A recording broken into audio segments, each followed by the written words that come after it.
Should we all speak in Boston accents the whole video? You a co-op? That was awful. That was Wicked. So so we're not doing that. There's words I have, but I don't think they apply to all of the movies. Boston. Shooter, but that's next year. That's not making the list. Hello everyone, welcome back. Another top 10. We're working on 2006, perhaps one of the greatest years for movie. It's very good. Yeah. At some point we're going to have to do a top 10 of best years for movies. It'd be this in 1999. In 1999? In 2018. 2018, yeah. 2008 maybe? We'll see. We'll see. We'll see. We don't know.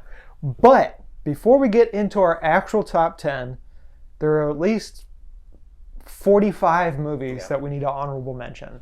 And the biggest one is probably Pan's Labyrinth because it just missed the list. Just missed it. It was pretty high on mine. I assumed it was going. I guess not. Sorry, GDT. It's great. It's beautiful. Very good. Two of mine that did not make the list: Half Nelson with Ryan Gosling and Anthony Mackie, and A Scanner Darkly, which is just Linklater. What a wild movie. going wild. Yeah. It's such it's just bonkers. Yeah. But it's really fun to watch. Being rotoscoped, 100%. And rotoscoped, yeah. What a crazy That's the first thing movie to do it, but No. Waking Life was the first one, and then he just perfected it with Scanner Darkly. Yeah. And then, of course, my wife. My wife. Also very high on mine. I did not put it on my list. I just said that's something I kind of want to leave behind, actually forever. We're talking about Borat, by the way. Yeah. In case you don't know what my wife. I'm a huge Nacho Libre fan, just because it's so dumb. And I also had V for Vendetta, which I know controversial, but I think just seeing it at the right age and not having like any connection to Alan Moore at the time.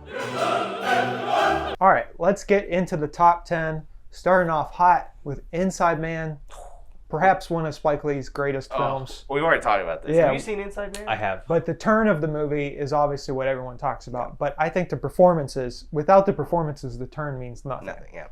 But you have a stacked cast, probably Spike Lee's most stacked cast. Double Clive Owen movie this year. Mm-hmm. Oh, yeah. It is great. It's so, And his best dolly shot, I would say. It's the best dolly shot. The most, like, I feel like a parent dolly shot, too. Yeah. Like, oh, man. It's good. I feel like it's a movie that too few people talk about. This needs to be the new Kiss Kiss Bang Bang. We're coming back to Werner Herzog. He dropped a few bangers in the 2000s, and this one is Rescue Dawn. This is probably a out of left field pick for our top 10, just because I don't think a lot of people have seen it. But Christian Bale and Steve Zahn perhaps put on their I would say it's definitely Steve Zahn's best performance. If it's yes, but most people don't know that. But Sure. Rescue Dawn is the best live action performance. But it's about a prisoner of war right before the Vietnam War started, and it's just crazy.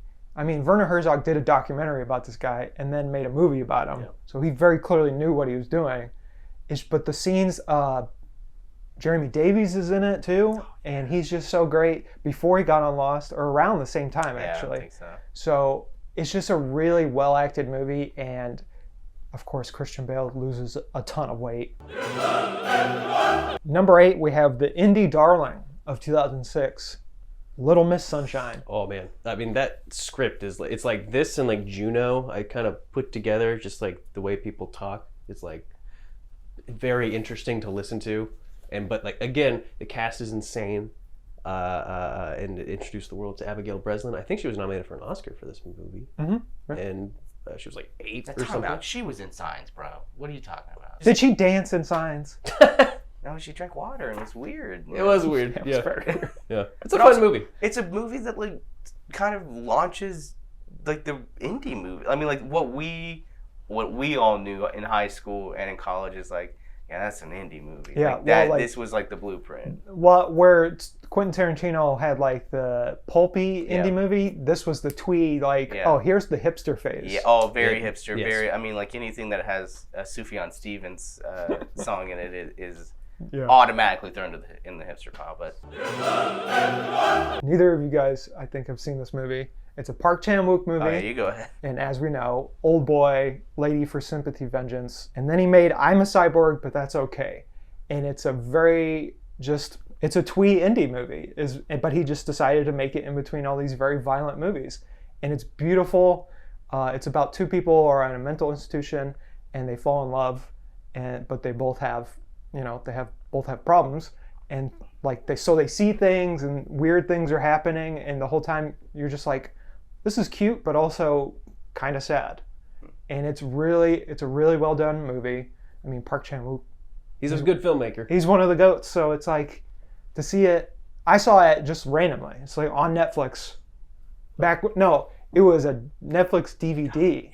Oh my god. And I was just like, I like the poster, so I ordered it. Yeah, I Googled it because I never heard of it until you put it on the list, and I saw the poster. I'm like, that looks cute. Yeah. See, even Park Chan cannot even. It's like he's susceptible to cute indie movies. You know? We're all. He loves. It's our kryptonite. That's how powerful the late 2000s were, guys. We're still on the indie train right now because number 6 is Ryan Johnson's film debut, Brick. Joseph Gordon-Levitt kind of making that comeback. Mm-hmm. A few other people pop up. Lucas Haas, right? And Yeah. kind of he starts to build his team of like what he's gonna be. The people he basically the people he works with. he works the rest Kid of the Blue. life. Like all that. I can't remember his last name, but yeah, this is a movie that like it is a noir and it becomes exactly what Ryan Johnson's known for. Like I'm taking a genre, I'm gonna do something a little different with it. This ends up being like a teen drama thriller, but like a overall crime noir. If you like Baz Luhrmann's Romeo and Juliet, I think you will very Yeah. much like Brick because it's like putting this very high concept, detective story in a high school. Yes. And that's similar to Romeo and Juliet. Also, 10 Things I Hate About You is very similar. Yeah. So it's just, if you don't like his movies and don't understand why he's always flipping the script, First of all, dumb. it's all his movies. It's all of his movies. Yes. Like people were like, why would you do that with Star Wars?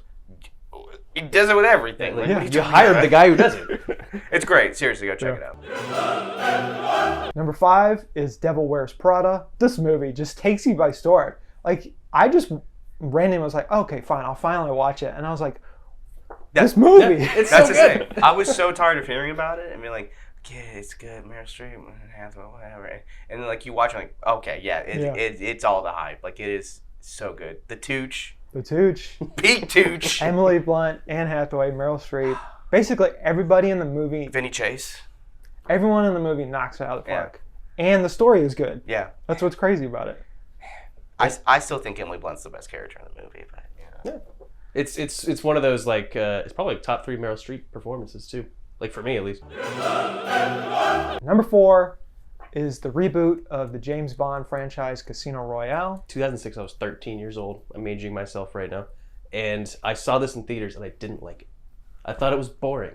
And then you're more of a like a I was more of a Pierce Brosnan hacky, dumb stuff. like but then Die Another Day. yes, Yeah. I loved Die Another Day. It's Well, like- you grew up, you were a kid watching I was, it, so it and I was like, kinda this is makes so sense, stupid. yeah. I love it. And then I came when like high school came around, and I was like getting into movies. I watched it again. I'm like, this is incredible. Like his performance is, it should have been nominated. Like he is fantastic as James Bond. He's just Bond. a cold-blooded killer With blonde hair. with which people blonde James hair. Bond, were yeah. very mad about. Yeah, it's brutal. It looks great. It's crazy that Martin Campbell is able to do this several times. Be like, Mhm. this And is a James Bond movie, this is a Zorro movie, and this is another James Bond movie.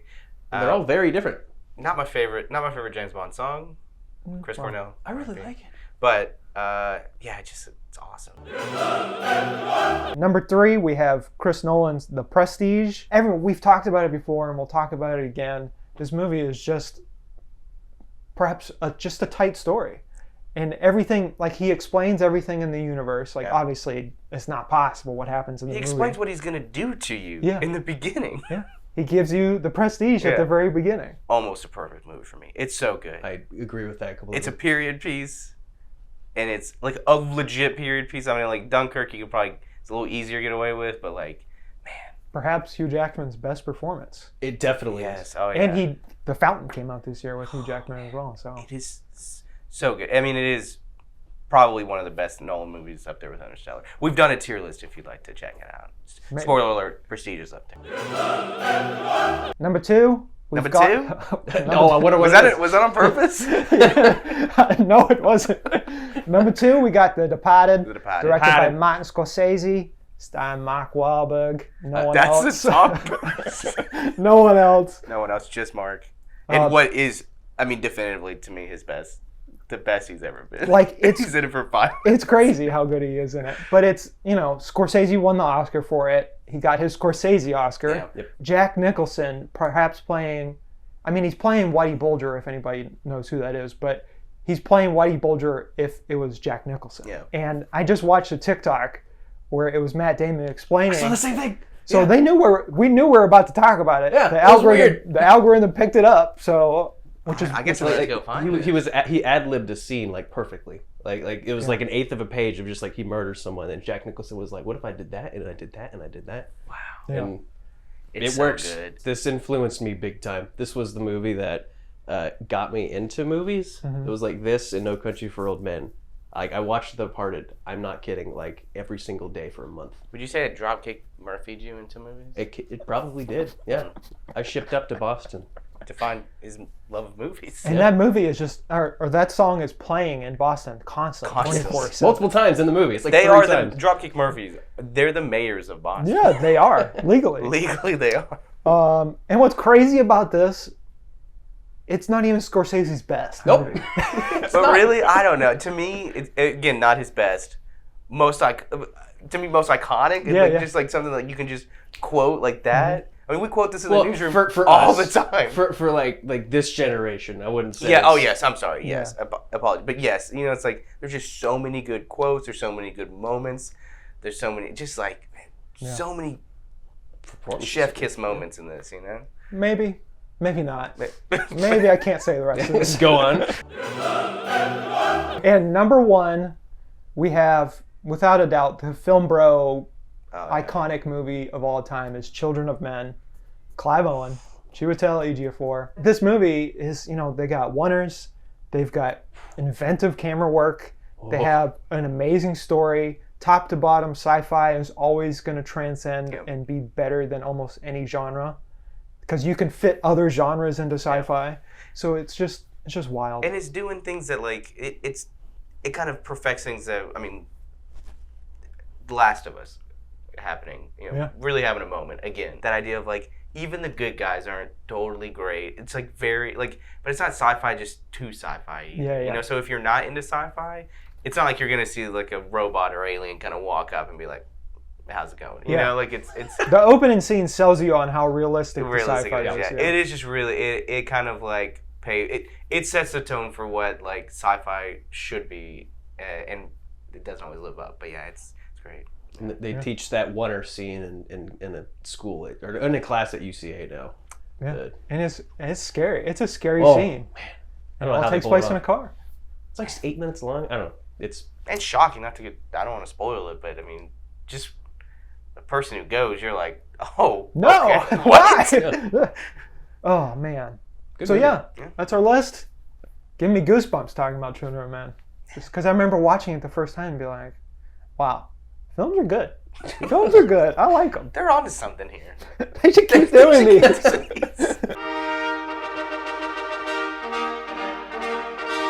Un esercito di prodi